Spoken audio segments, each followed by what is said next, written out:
Hey guys, welcome back to the Engineered Muscle Podcast with myself, Madison Malfa, and Coach Mo. Today we are joined by our first guest, Brandon Hoffler. Brandon is a strongman competitor and gym owner and also another fellow engineer. So we're going to be diving into him about his training philosophy for strength training, nutrition, how he handles all that, as well as training his own athletes and running his own business. I love it. So let's get, to start off, tell us a little bit more about you, Brandon. How did you get into, strongman training and, how did you end up where you are now? I had been lifting weights mainly for strength training for swimming back in high school, and swam through college. And after college, swimming is over, and I got more and more involved with powerlifting, Olympic lifting in grad school, dabbled a little bit in, CrossFit stuff as well. Why not? It was fun. Mm-hmm. And, after grad school, I got involved with a small gym in Potsdam, and after working there for a year or so, we took over. It was actually kind of random getting into Strongman. One of my clients was, she knew some guy she worked with. He lifts just rocks and stones in his backyard, and you should, shoot him an email.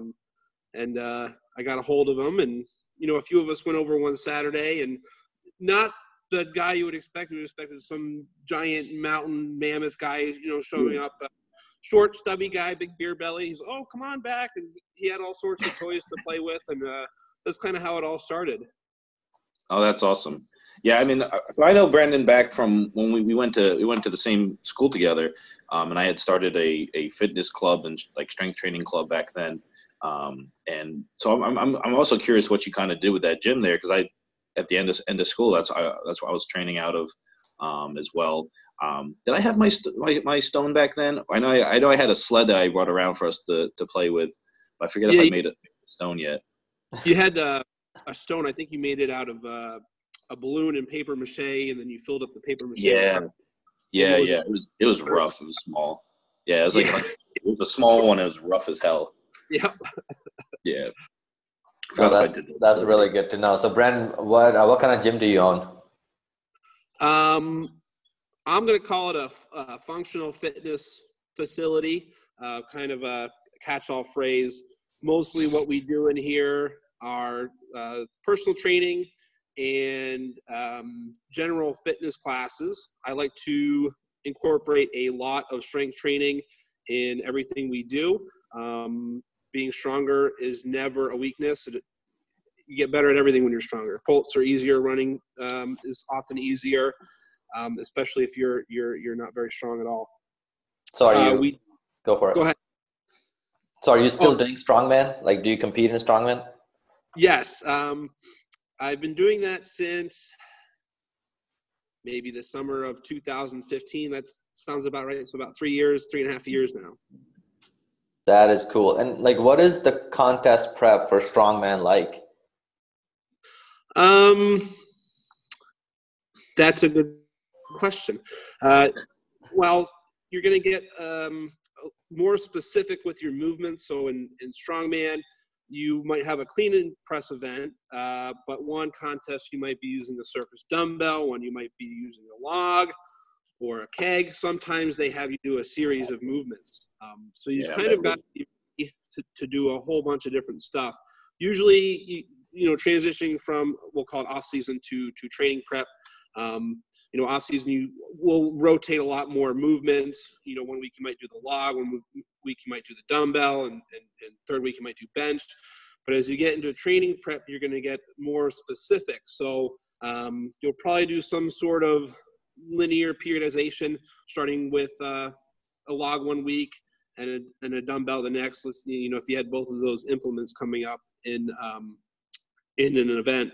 So really it's just going from kind of a general strength training program to a more event-specific program.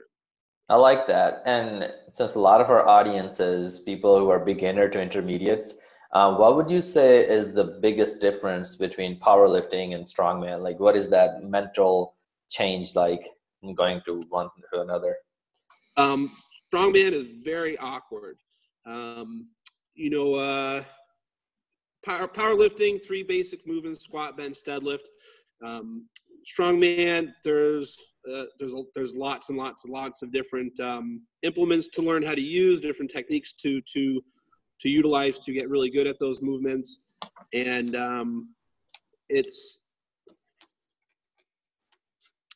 it takes some time to get used to that awkwardness, and once you're comfortable with the implements, it's not so bad. No, that's so how do you kind of go about managing the variety? Because there's a lot of different variety in strongman, not only in number of implements, but sometimes you're going for max, sometimes you're going for reps. And so obviously when you start switching into contest mode, most contests usually tell you kind of what it is. Sometimes they leave it a little ambiguous, but so you have like more clear direction. But when you're in the kind of general season, off season, not contest prepping, how do you kind of manage that variety of, how do you manage rotating without rotating too much? Right. Progress. Yeah. Well, what I used to do is just go, I'm going to do this event next, and so I'm going to work on those movements for months and months and months, and then I'd do that event, and then I'd switch, and I'd have to switch all my training, and be like, oh, why am I so bad at the dumbbell? So that was a pretty bad way of doing it.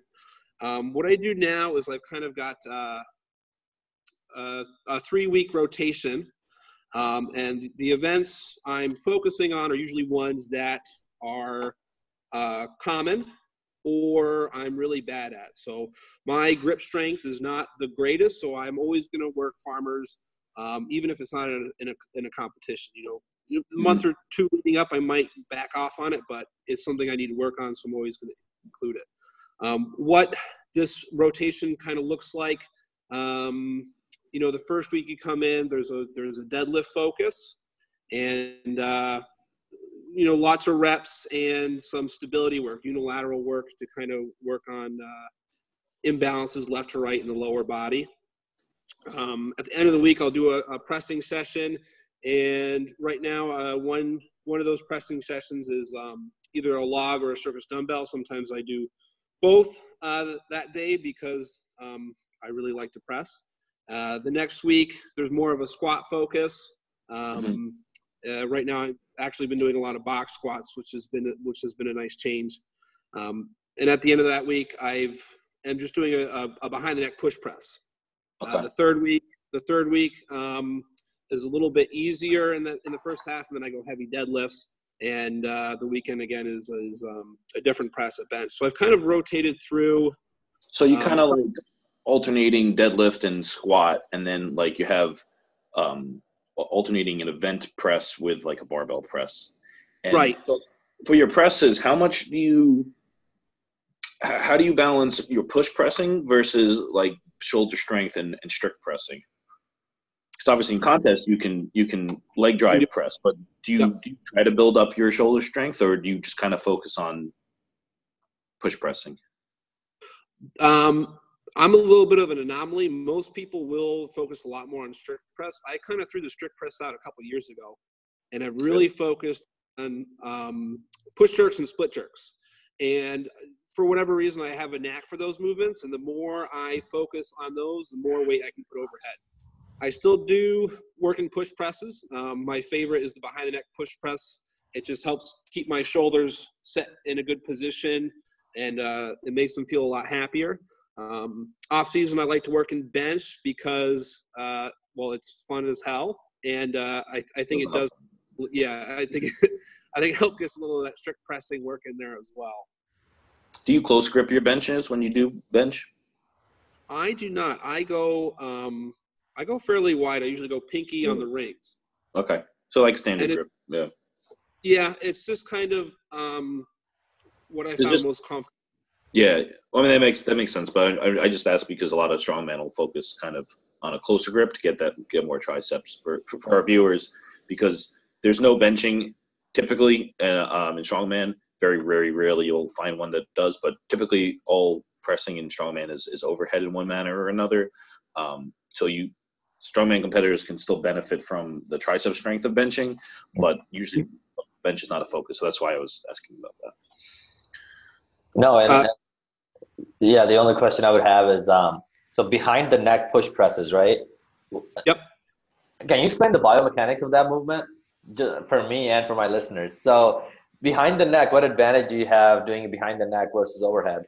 Um, It's really easy to engage your lats, and I find it very easy to set shoulders. Now, I also have really, really mobile shoulders. I can, close grip overhead squat with a weighted barbell. And I think one of the reasons I can do that is because I've done so much behind the neck work. Like I said, what I like about it is very easy to retract my scapula, set my shoulders back, and flare my lats. And so I feel it just helps get the upper back involved a lot in the pressing. And Yeah. I would add that the behind the neck versus in front, it's a lot more linear, so you don't have to worry about clearing your head the same. It's We agree with that it's very much a straight, and it's really easy to get your leg drive too that way. correct.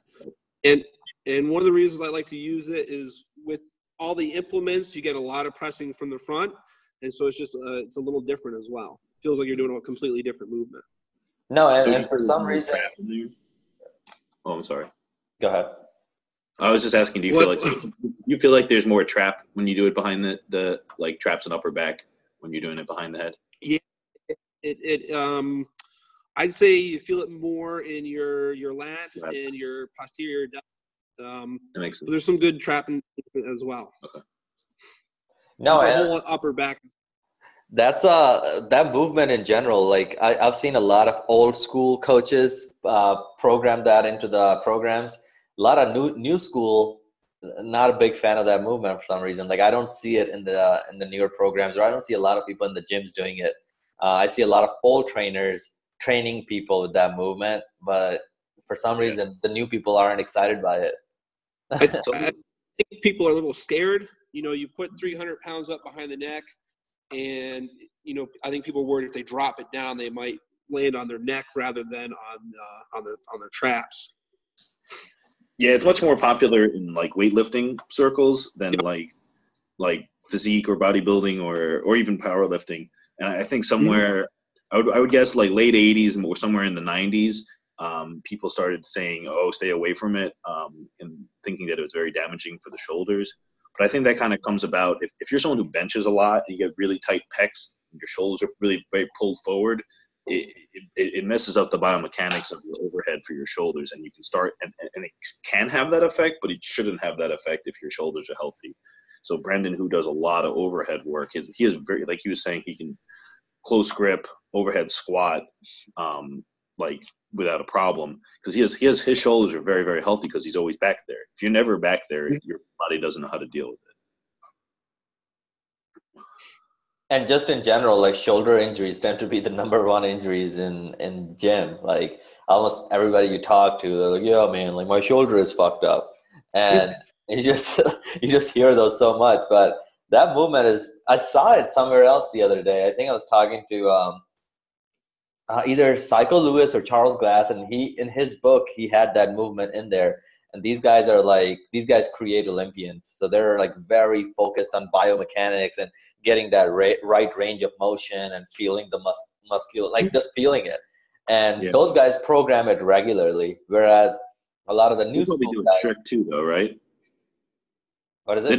They're doing it strict. They're doing it all strength.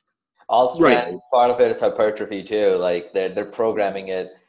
Well, it's a little bit different too, because when you do it with the push, you move that bottom part is a lot of power. So from the leg drive, so you're skipping a lot of the shoulder pressure at that point. Kind of. Would you agree with that, Brandon? Yeah. If I switch to a behind the neck strict press, the beginning is pretty awful. What I will say is whether it's a strict press or a push press, you still need to make sure you're set before you do the movement, especially when you're under heavy load, getting up 80-90% of your max. If you just kind of rest the bar there and try and pop it up, it's really hard to just get everything to engage and set if you haven't already done it. So, whether it's a strict or a push press or some sort of jerk, you still need to pay attention to your positioning and your muscle engagement before the movement. Yeah, and that brings up a great point. So technique is extremely important. That's something we talk about a lot on the show, both for hypertrophy and for strength training, just quality of movement. So do you want to talk a little bit about that? Because you also talk about some of your accomplishments. You had a New York State record in the axle clean and press, right? So talk a little bit about the importance of technique and why that technique allowed you to get a state record. Okay. I'm going to back up a few years. I was working a lot of clean and jerks, and I had been getting stuck around 275. And what was very frustrating is from behind the neck, I could push press 275 no problem, but I could barely do it from the front with a split jerk, which to me was ridiculous. And one day I kind of had this aha moment of, well, behind the neck, I'm really good at setting my shoulders and engage my lats. So I watched a few YouTube videos and watched how weightlifters would set before they popped the bar up. And as soon as I did that, my overhead skyrocketed. I think I put 30 pounds on in about a month just from dialing in the shoulder positioning and the lat engagement. For the record, that clean and press with the axle, while it's a little different, you've kind of got to start with a switch grip because it's so hard to hold on to. It's really no different than doing a clean and press with a regular bar. It's, you just bring it up to the belly, switch your hands back, and then clean it up to the shoulders. And I had been doing clean and jerks for years and years and years, and it was really just trying to apply the same movement, or as close as I could, the same movement to the axle. And then it was easy to just pop it right up. That's cool. I suck at continental cleans. I'm so bad at them. Like once I start getting around 185, I can't, because I don't have a belly either. So like the switch, and honestly, even more difficult than the switch is that second pop to the shoulders for me. I'm so bad at it. Axle kills me. Yeah, the big thing with getting the bar in your belly, yeah, it helps to have a bit of a power belly. But I think what a lot of people forget is the bar doesn't just sit on my belly. There's an active pull. Yeah. You're actively pulling that bar into your abdomen. Otherwise it's going to slide. Yeah. And then that pop from the belly to the shoulders, it really comes from the legs and the hips. And it's very similar to the way you would use your legs and your hips in a regular clean. As the bar passes, you really pop your hips into the bar, and it helps pop the bar up. Do you coach a lot of people in those movements at your gym? We'd run a little strongman group on Saturdays. It varies how many people I get. Sometimes I've got 1 or 2 people show up. Sometimes I've got 10 or 12. And it kind of varies depending on the weather. So wintertime, we're kind of stuck inside. People tend to disappear. But the springtime comes, we can go outside and flip tires and pull trucks. And that's when people tend to come in for it. And what mistakes do you see a lot of beginners make, especially in all of these movements that require some mental work and also some technique? Like, what do you see a lot of people making mistakes, especially in the beginning? The 2 big mistakes I see, one is not bracing, a lack of understanding how to brace, particularly on deadlifts. And then the other one is what we were saying not to do on presses, shoulders forward. So when they press, the bar goes out and then back rather than setting so you can press straight up. So those are the 2 big ones that I see a lot of. And the second example you gave, that's for overhead press, right? Yes. And so how do you suggest people do it? Is it just rest it here and then push it up linearly? Or is it, because the way, who was it? Who's the guy that people go? Mark Ripito. Have you read Starting Strength and all of his work? I have not. Yeah, so I mean, in those videos, they're always talking about how it doesn't feel linear, even though it is. And a lot of beginners make that mistake where they have the bar here, and then the motion of the neck going backwards, and then the head coming forward when the bar is down. A lot of beginners confuse that. And I mean, that movement, in my experience, I see a lot of people doing wrong at the gym. Like their shoulders are not doing much work, or they're just risking it. Yeah. And you know what's funny, Brandon, is that bracing, I didn't know of this concept until like a year ago when Madison taught me about it. Bracing is a concept. Bracing is a concept that not a lot of coaches talk about in the gym. Like no one, like it's just one of those techniques that is like left for old school guys, that is left for hardcore 800-pound powerlifters, right? Like all the beginners don't even like think of it, and it's something that you can don't even know it exists. Yep. Yeah. And imagine like how strong, especially on deadlift or even squat, or I mean all big three. It can be a game changer once you realize it. You want to? Oh, you go first. I was just going to add, bracing isn't just important for getting stronger. It's also important for injury prevention. You don't brace, you start loading up muscle groups that aren't supposed to be working that hard. The big one is using your back too much or lower back on a deadlift. If you're bracing, now you've got balance in all those muscle groups, and it's a lot safer. Yeah, you start loading your joints and your skeleton and other things more than you should as well, rather than the right musculature taking the load. So my question was actually, how do you teach, someone new comes in to your gym, how do you teach them through the bracing process? How do you teach them to brace? I mean, I know how to do it. I'm curious. So like tell our audience, teach them how to brace. Essentially walk through. So the first thing we got to do is learn how to breathe with their diaphragm. So what I tell them is just, okay, taking a big breath, and I hope that they do it wrong. And I say 8 or 9 times out of 10, they do one of those, right? And I say, I go, see, we did it wrong. And I show them the difference on myself, breathing up here versus breathing in the belly. And I have them listen, because you breathe up in your chest, very shallow breath. You breathe in your belly, big breath. You can visually see where the air is coming in, and you can hear it audibly, the difference. I found a lot of people struggle to then breathe in their belly, and what helps is they have them lie on their back on the floor, hands on the belly, and then say breathe through a straw. And again, 9 out of 10 times that seems to work. So now they understand how to breathe with their diaphragm, how to breathe into their belly. The next part is a simple cue. You go to the doctors, you hear turn your head and cough. It's very similar to that. I just have them make this noise. So breathe into your belly with your diaphragm. And what they find is their whole abdomen from the top and the bottom constricts and often pushes out all around. So that's kind of the basic way that I teach bracing. Cool.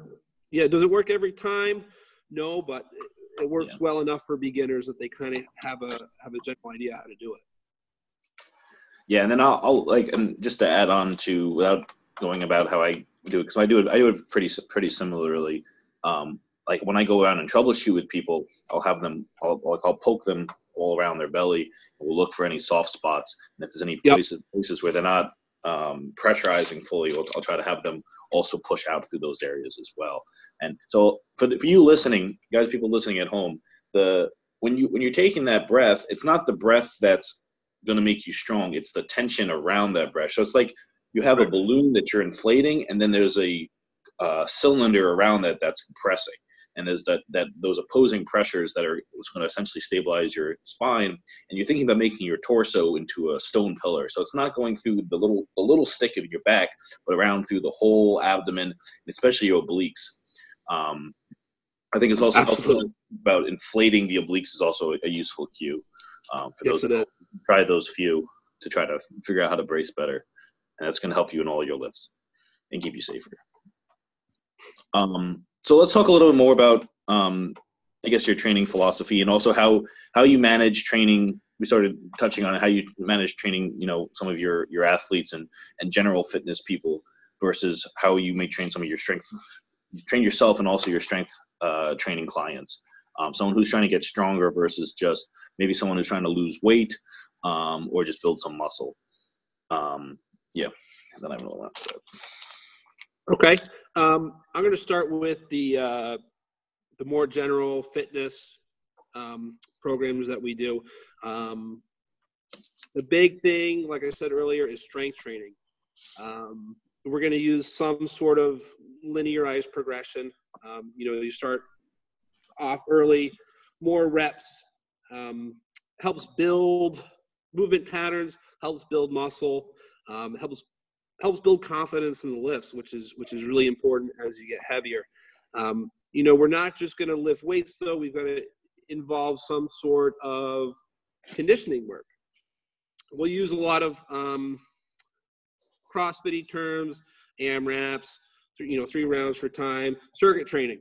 Mm-hmm. And with the circuit training, sometimes, if we need an easy day, it's a little bit more, well, we'll do some running, jump rope, that sort of stuff. But for the most part, I like to work in the accessory movements there, movements that can be accessory to our big movements. So let's say the focus that day was on squats.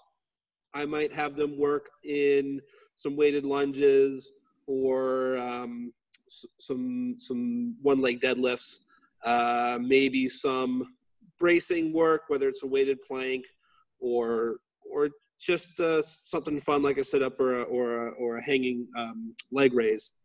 So kind of using the circuits not only to elevate the heart rate and work on pacing, but also kind of get some of that accessory work in. So how much, what percentage of would you say you do of weight training, strength training versus percentage of conditioning? Like how much in a given workout? Well, I'd say it's usually two parts strength training, 1 part conditioning. Now that gets a little blurred when we kind of work on body weight movements like pull-ups or handstand push-ups or things like that. Depending on the individual, that could, well, usually the way I structure it is kind of a strength training. If we're working on pull-ups, if someone's exceptional at pull-ups, I'm going to have them toss some weight, 25, 30 pounds on their body so they get a little extra work in. While the individual that really struggles, we might work more assisted, or what we've been doing a lot of lately is those negatives, which are great for building pull-up strength. So I'd say for the most part, two parts strength, 1 part conditioning. And it's just I found that the stronger the individuals get, the better they perform in the conditioning part, and the more I can push weighted movements in there. You can start loading up the kettlebell swings and dumbbell snatches and things like that as well.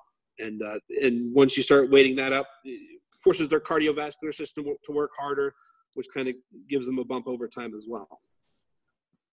And Brandon, what emphasis do you place on diet while you place your athletes on these training regimens? Nutrition is very important. The average person that comes in here is only going to do so much. We have some people that are very, very strict about their nutrition, and I usually have to tell them to eat more carbs. There's a lot of I'm sure you've had similar issues. Right? There's a big push for clean diets, which is really important. I think 90% of our foods should be, we'll say, minimally processed, but we still need to get our carbohydrates in there. And I think what a lot of people forget is not all carbs aren't terrible. And while some of us do better eating less simple carbohydrates and sugars, it still leaves a lot of room for sweet potatoes and, quinoa or rice or oatmeal, and, just trying to push them to get a little more in. Oftentimes, if they can just get a little bit of carbs in before their workout, there's a big difference. For everybody else, I kind of push, make sure you get protein every meal, make sure you're not eating pizza and cookies every night, Mm-hmm. No, that's good. And do people come to you for nutritional advice, or is it a majority of the time they're looking for strength training, one-on-one personal training? You get a little bit of everything. I you know, when they come for nutritional advice, I don't like to write meal plans because it's really hard to follow, even if you've got a lot of variety in there. And it's just, you know, for a lot of people, the gym is something they do. It's not always a priority in here. And so, you know, having them follow a super strict diet doesn't seem to work. So I kind of give them some guidelines and some ideas. You know, maybe for the average female coming in, aim for 3 meals a day, 30 grams of protein, and then the rest of your calories from the following carb and fat sources. You know, eat your vegetables, that sort of thing. No, I like it. And you touch on a really good subject there, because when I started coaching, I was coming from men's physique background. So I was competing on stage, and I was very disciplined with what I had to do to get there. So I had I just expected that level of commitment from all of my clients. And within the first 4 or 5 months, I started learning that there's a big difference between a competitor and a lifestyle client. And I shouldn't expect that level of commitment from an average mom or somebody who's a doctor or a lawyer who just wants to get healthy. So I think that's a good point there. Yeah. I remind people that if they eat well 90% of the time, they're probably still going to see some decent weight loss goals.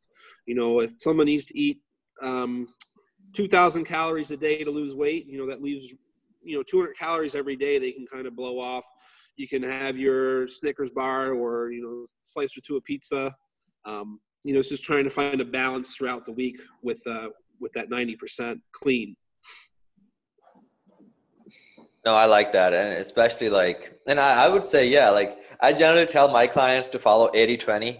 80% of your foods should be very whole foods, non-processed, just good foods with quality nutrition. And you know what's funny? A lot of my clients now I've noticed it too, where if you're training hard enough to where you're maximizing your output, what happens is your body starts craving healthy foods. Your body, one of my clients is bro, I was out with friends one night and the next morning I was craving chicken breasts and beef.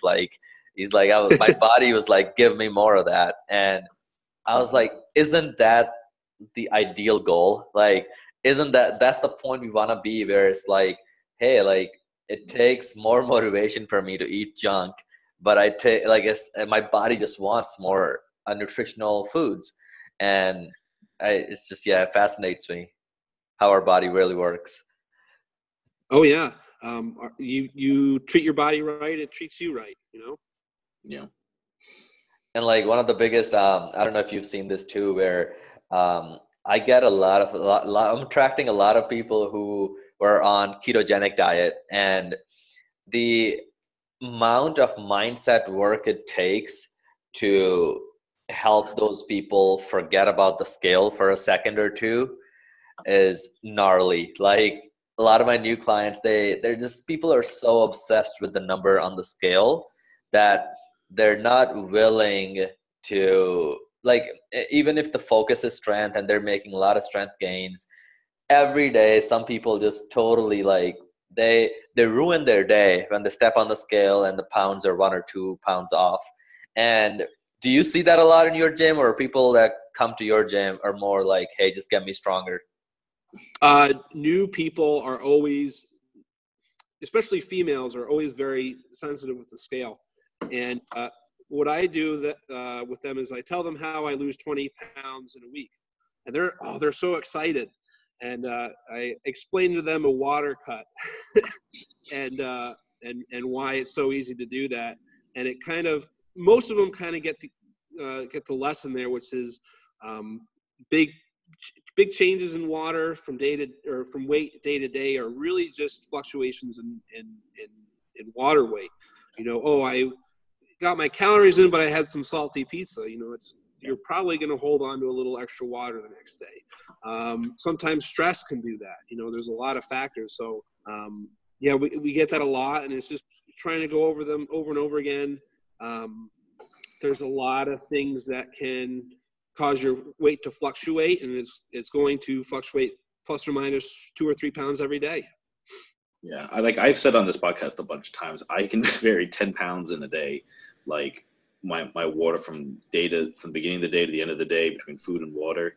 And then like, cause also with your salts and carbs, and the thing with someone who's coming in keto, they have their glycogen's very, very low. So as soon as that's why, and if they're already sensitive to the scale and they eat some carbs, they're like, oh no, I gained 5 pounds. Well, you had like one carb meal, you're going to suck up a ton of water.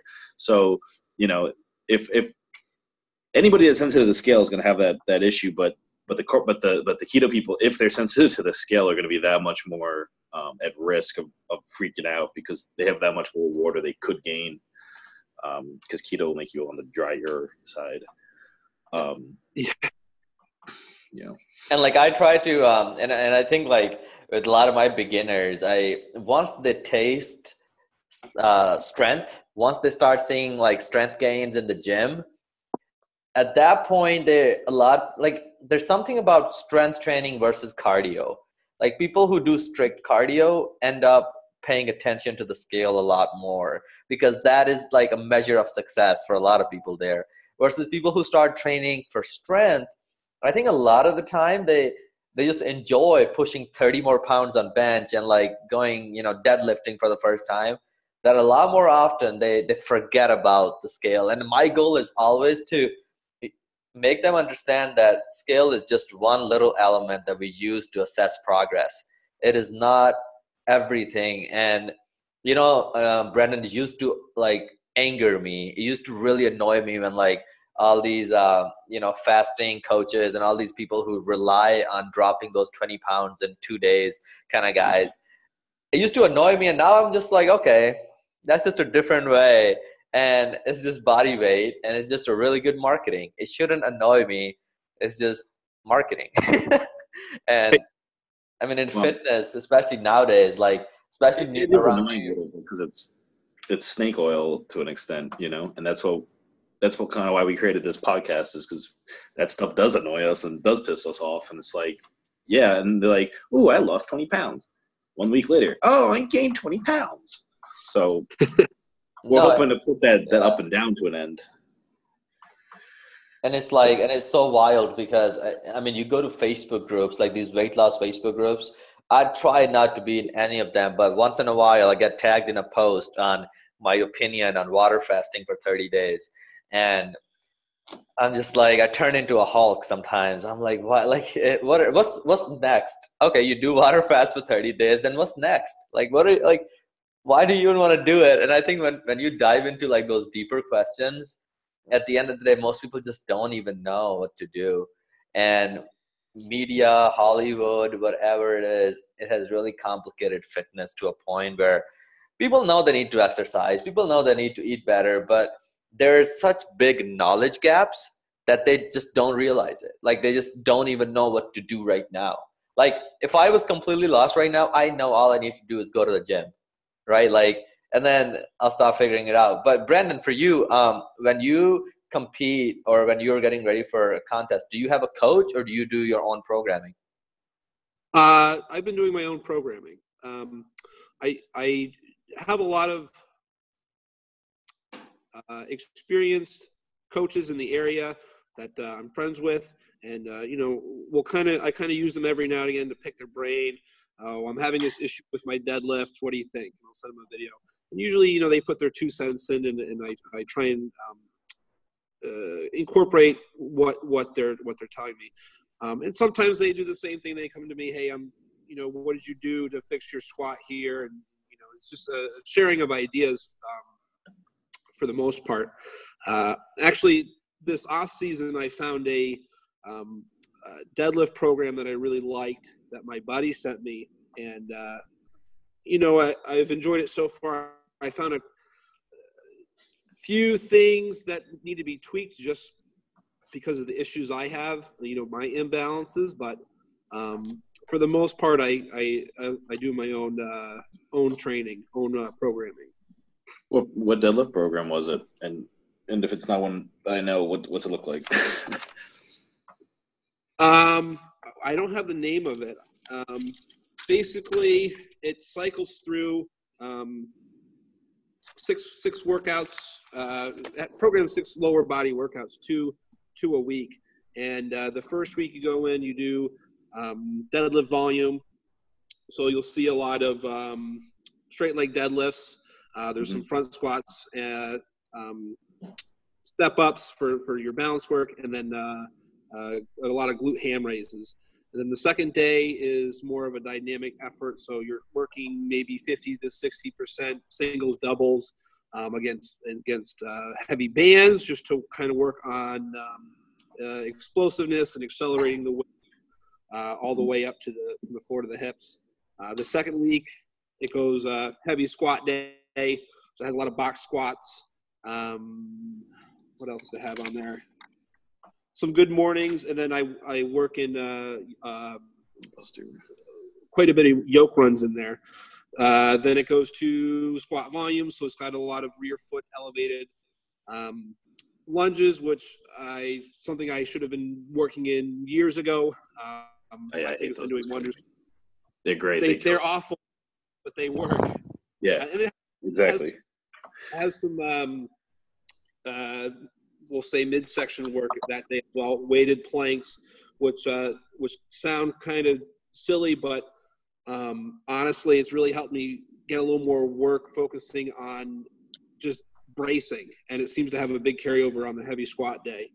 And then the last week, it's essentially a recovery day, just trying to get some blood flow to the lower body for 20 or 30 minutes, and then a very heavy deadlift session focusing on singles 80 to 95%, depending on how far you are through it.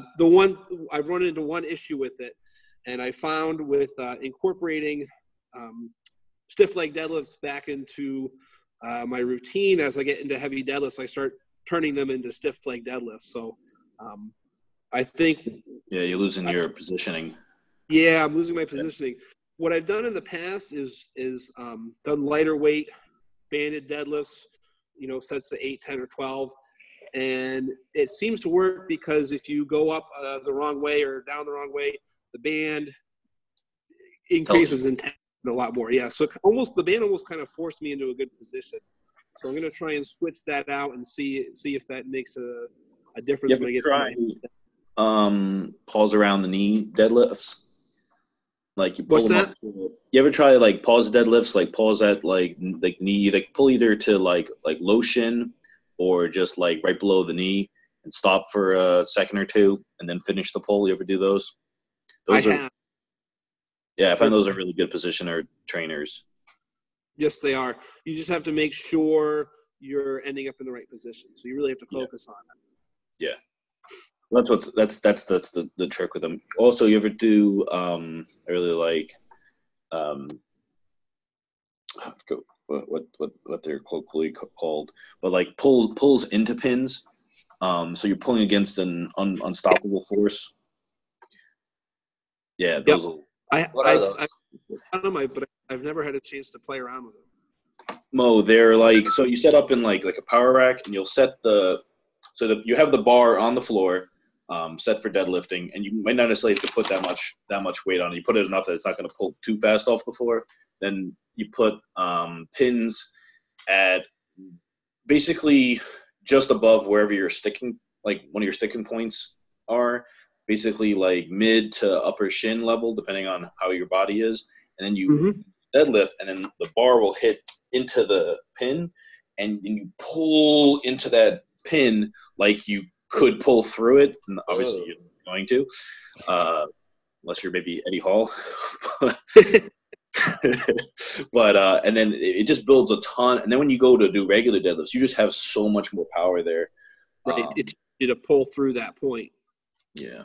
Now I can picture it. That sounds like a really good movement. Brandon, we're running out of time here. So what we really like asking our guests is, what advice do you have for beginners trying to get into strength training, or anybody who wants to get their fitness in order in 2019? What is your like 2 or 3 key points that you want them to keep in mind? The big one is stick to your plan. If you're going to go to the gym 4 days a week, go to the gym 4 days a week. Consistency is huge for success, which I guess is the second point. It doesn't happen in a week. It doesn't happen in a month. Sometimes it doesn't even happen a year. It's a long, most of the goals that people want to do, lose 50 pounds, squat 500 pounds, whatever it is, it takes a long time. So you've got to be consistent for a long time. Last part, don't stress too much about it. Don't overthink it. A lot of times, you eat a pizza and you think you ruined your diet. No, it's just a bump in the road. Or maybe you had a bad pressing session. It doesn't mean you're getting weaker. It just, you had a bad day. Get over it. Get it next time. Those are the three things I would say. I like it. And when should a beginner think about competing? Like when do you think they're at a point where they should start considering a competition of any sort? Of any sort? That's a tough question to answer. If you're looking at powerlifting, there's really no minimums that you need to hit in order to compete. So I'd probably say when your technique is decent and you're ready, give it a shot. And you might do it, you might hate it. Okay, well, at least you tried. With Strongman, a lot of times they'll kind of give you the weights to do. And I'd say if you can hit weights out of 3 out of 5 events, I would go and do it, even if you're just getting 1 rep up. No, and I think that's important because every time you compete in power, any powerlifting, men's physique, or any of these strongman shows, you end up like learning so much more than if you were just going for that long haul goal. Like my goals don't change, like my 3 or 5 year goals, but every time I step on stage or every time I start contest prep, the mentality is so much more dedication, it's so much more commitment, and it just accelerates your learning so much more. Yeah, it signs you up to a deadline. Yes, yes. I love it, man. This podcast was great. Madison, any concluding remarks, any questions? Yeah, Brandon, what's the name of your gym? Where can people find you? Anything you want to promote? Any places that you're at, etc. Sure. We're in Potsdam, New York. If you know where Canada is, it's about 20, 30 miles south of that. Name of the gym is Beast Fitness. If you want a little more information, you want our website, nybeastfitness.com.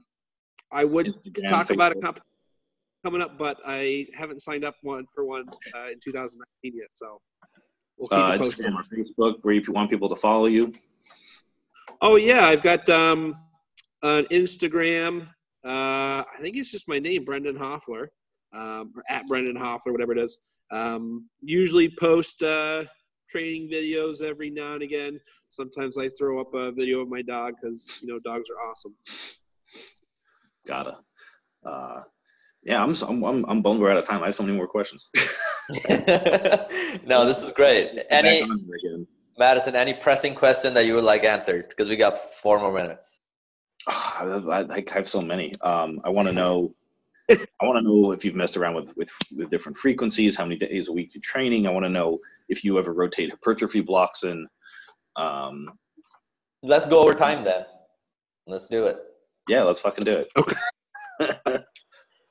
Frequency. I've done anything from 3 sessions a week to like 10 sessions a week. And 10 sessions a week, you feel like garbage. Yeah. I will say I was probably had the best conditioning ever at that time. But strength was not good and tired all the time. For strength, I think 3 days is best for me. Usually every workout is awesome. You have some bummers in there, but you feel like you can push it no matter how sore you are. You can really push the weight. Are those split workouts? So like you're doing like squat dead press, or like have you ever messed around with like squatting and like pressing like 3 days a week, deadlifting twice a week, like those sorts of things? Oh yeah.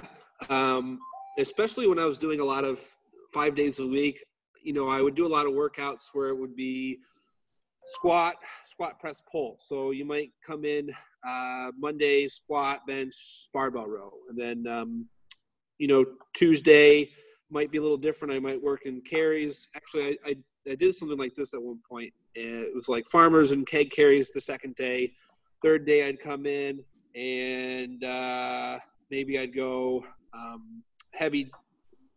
I think it was heavy RDLs or reps RDLs, push press, and maybe lunges or something. Mm-hmm. I think the fourth day I had heavy clean and jerks, and then the fifth day was like heavy deadlifts, some more pressing, maybe an implement press, and then like lots of reps on dumbbells for dumbbell presses and rows. And what I found about that is if I kind of hit similar movements 3 to 5 days a week, that muscle group just blows right up after 4 to 6 weeks. And there was this one fall where I was like, I need to get my upper back bigger.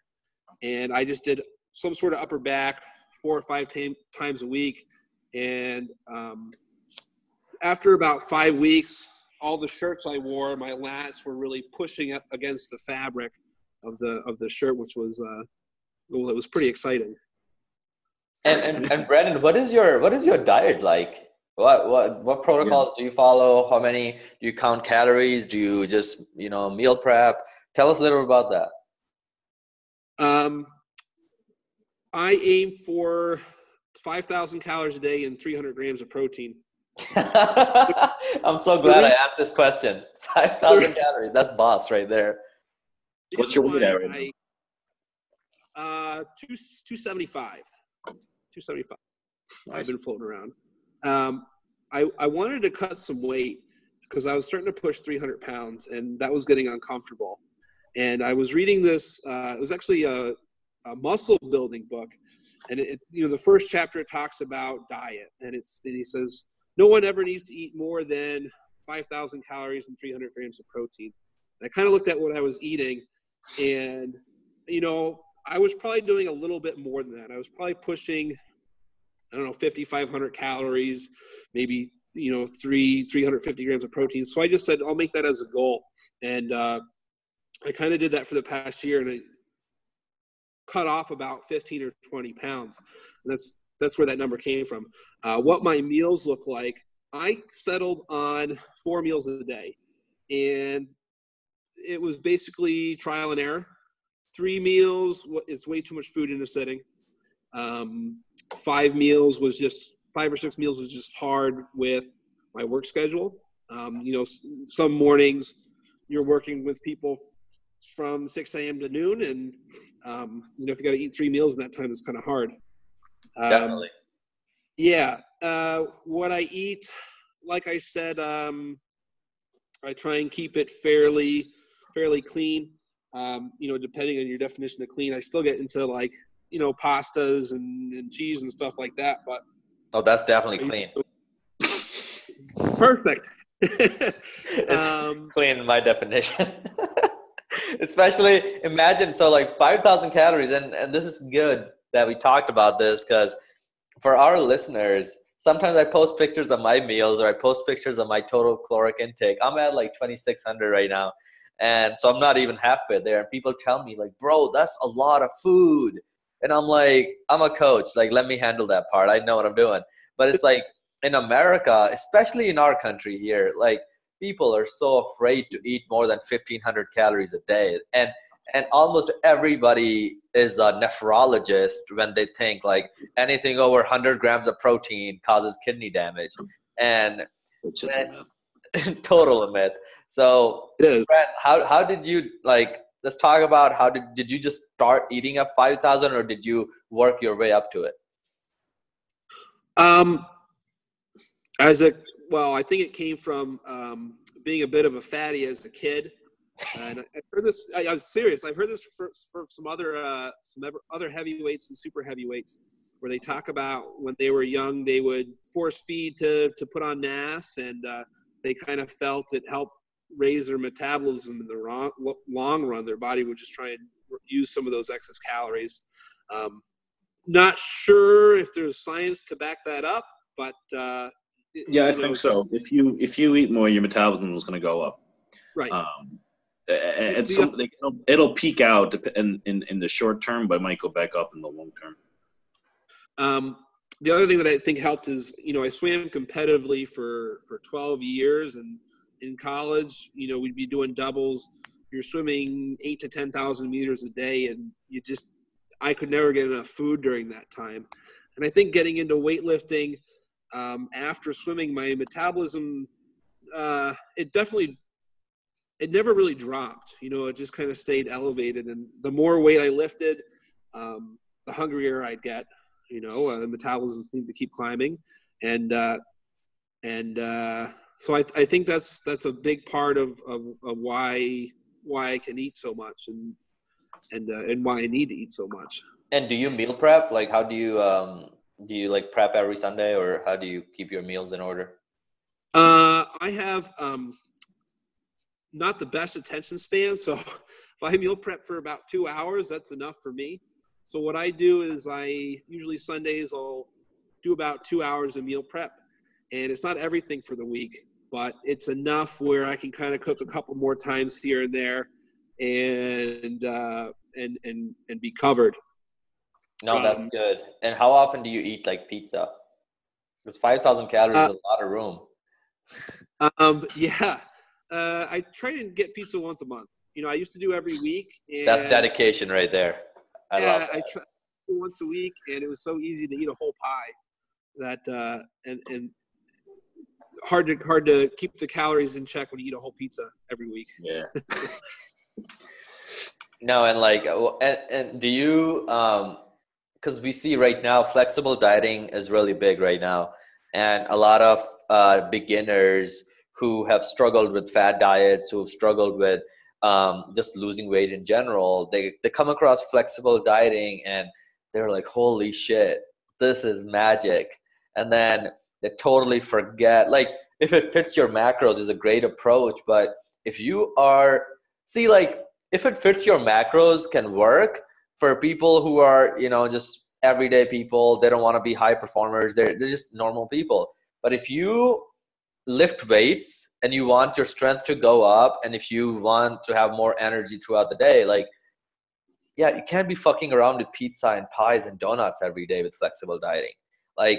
You hit that limit. And for me, I like to say is the quantity of your food, the quantity determines your weight loss and all that. But the quality of your food makes you a high performer. That determines how energetic you are. That determines how you go through life.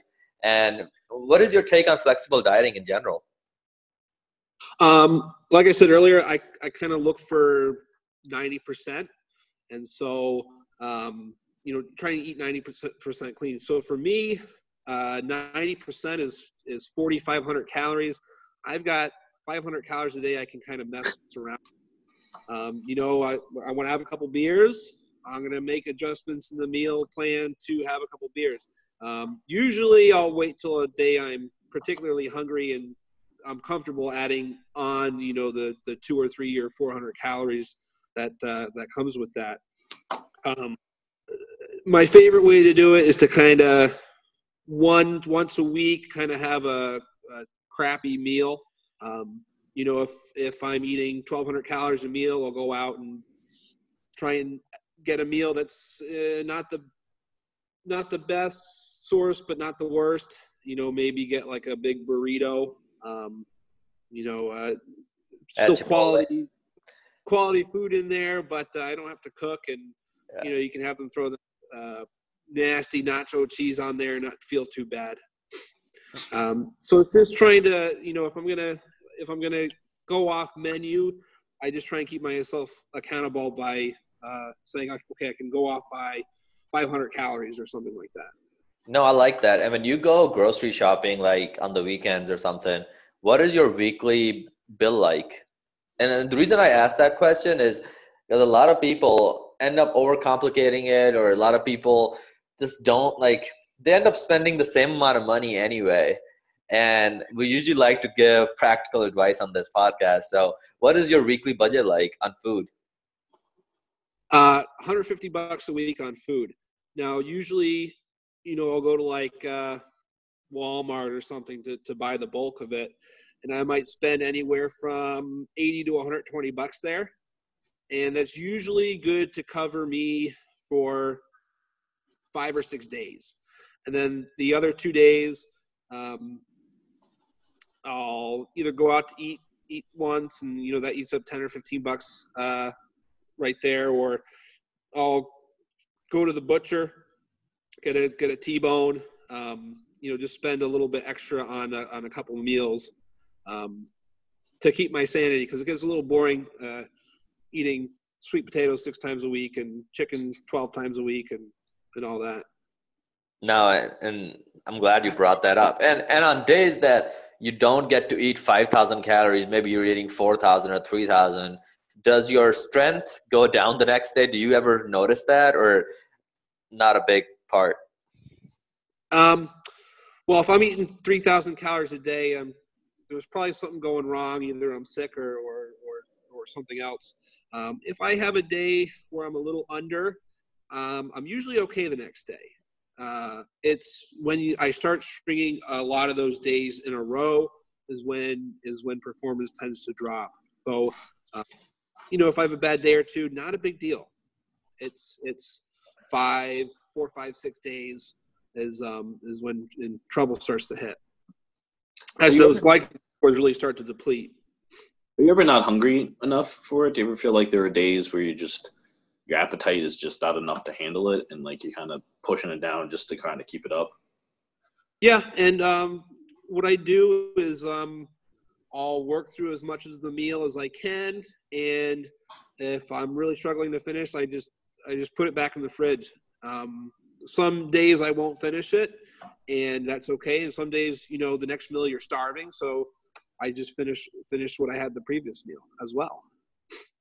Usually, workout days, I'm a lot hungrier, and my off days, especially if there was 2 off days in a row, that second off day, it's a bit of a struggle to get all the meals in.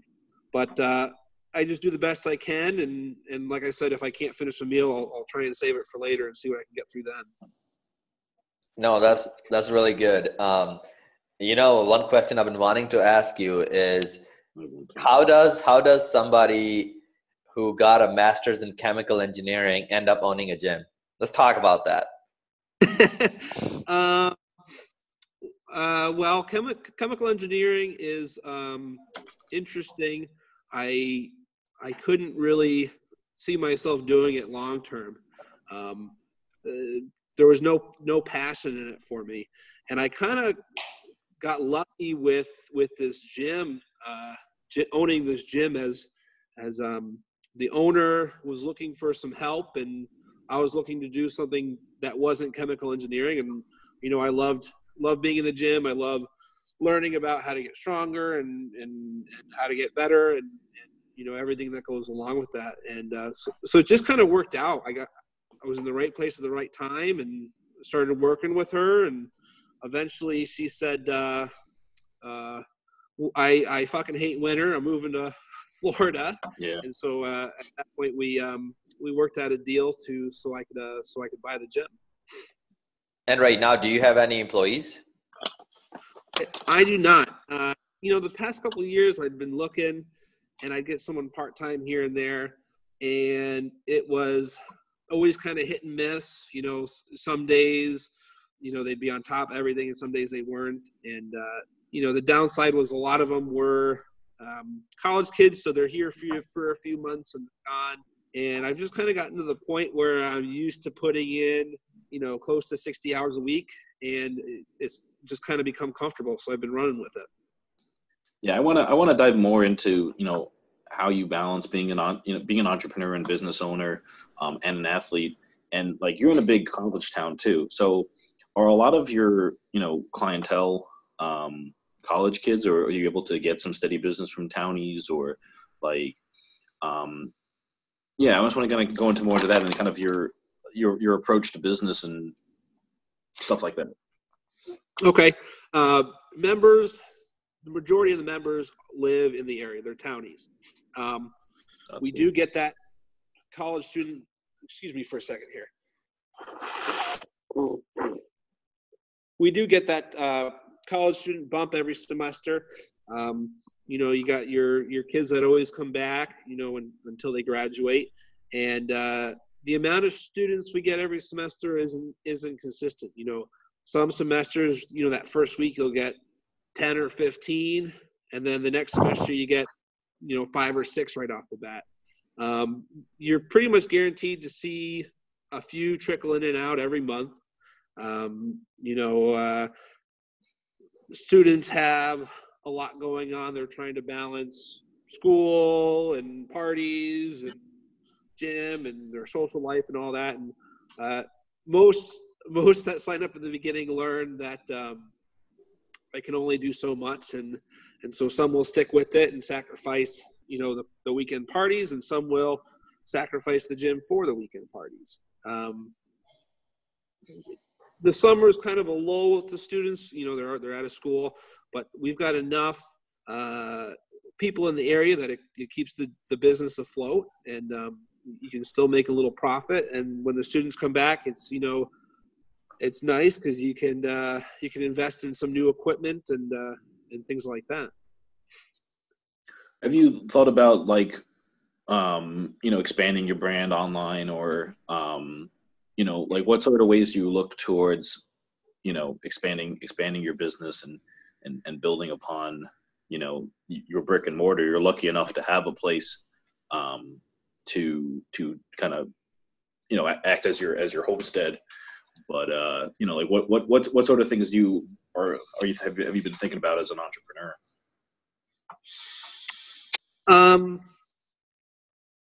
Not a whole lot, to be honest. I've kind of just been so focused on getting all the work done that I haven't had a lot of time to kind of focus on other forms of advertising or sources of income. And I've kind of been lucky where the more work I put in, the more people tend to come in. If I lose a client, it's not a big deal anymore. Someone's going to come back and replace them. It might not be this week. It could be in 2 months, but someone's going to come in. I've got a few online clients that I train. One actually used to go to school at Clarkson, and he kind of transitioned into strongman training while he was finishing up, and I've kept his programming through officer training for the Marines, which was pretty hard to kind of find a balance there.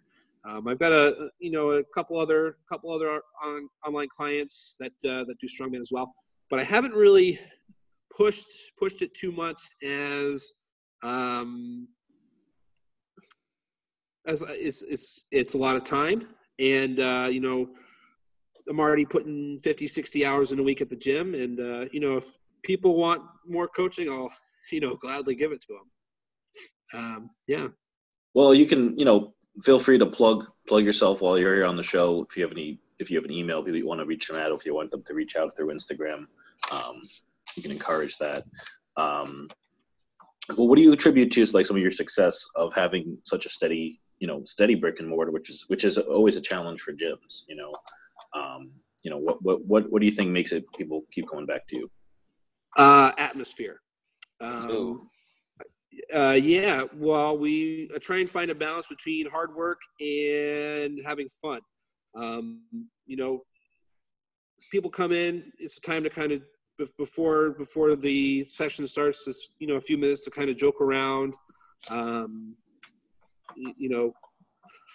Bust some balls. There's always some good ball busting going on in here, and have a little fun. And then as we get into it, getting people to get focused and kind of push themselves. So it kind of creates an environment where people go and have fun, but they still work very hard, and as a result, they make consistent progress over time. So it's just finding the best of both worlds. You don't want to go to a gym where all you do is screw around and nothing happens, and it gets a little boring, especially for people just looking to be in better shape, better fitness level, if all we do is work.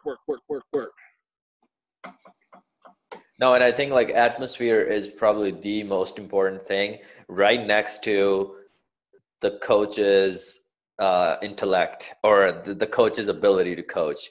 Because like I go to some gyms and I go there for the intensity, I go there for the atmosphere, and versus some gyms, I'm like, what is this gym missing? They would have like the fanciest equipment, they would have the TVs everywhere, but like they're just missing the atmosphere. They're missing that, like what it creates, what it takes to build a gym that people just can't get enough of. And so that's like really important. I like the fact that your atmosphere is on point. But when you get a lot of especially, what college is in your town, by the way? We got Clarkson University and Potsdam State in town, and then there's a town about 10 miles down the road called St. Lawrence, and that town also has two colleges, St. Lawrence University and SUNY Canton. So we actually get students from all four schools. And do you do group training sessions, or do you do one-on-one? How does that work out? We do both. So one-on-one it's one-on-one. Sometimes people want to do buddies, so it'll be two-on-one, and it's specific to the individual or the two people. But of course it's going to be a little more expensive because of that. The group training sessions are our classes. I honestly don't really have a name for them. It's like I said, it's really designed for overall fitness.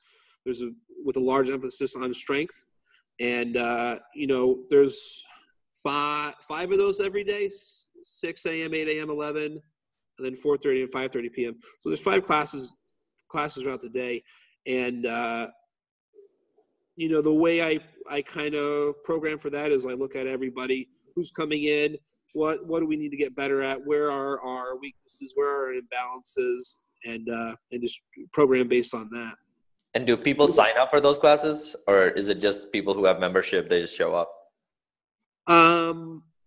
There's a class membership. So, you pay either per class or you pay for unlimited classes for the month. Most people are either going for classes or personal training. And so that's kind of what I push on people. We've got a handful of members that will do, just pay for the gym. And I don't charge very much for that just because there's not a whole lot of interest, and it costs me nothing to have them in here at that point. No, I like that. Madison, any other questions? I had one, but I think it fell out of my head. Okay. No, and I think this was great. We touched on a lot of things. I was taking notes here just because when I post the podcast, I'll be like, we started off with like bracing and behind the neck push presses to all the way down to calories and, your whole experience as a gym owner. So I think this was a very productive podcast. And with that, I think this should be good to go. Yes, and I'll just give you another opportunity just to re-say all your, where everyone can find you if they want coaching, where they can reach out to you, all that sort of stuff. And then if anyone's in the Potsdam area, which has got to be going on cold as fuck right now, what's the gym? Where can they find you? Sure. We're located in Potsdam, New York at Buisness Fitness. It's right on Market Street next to Surgery, so you can work out and actually go next door and eat pizza if you wanted to. I'm on Instagram. I post my training at Brendan Hoffler. If you want to get in contact with me, it's a good place to shoot me a message. We've got a Facebook page for the gym, Buisness Fitness, and our website is nybuisnessfitness.com. I love it. Great. All right, guys. And I'll just stop recording.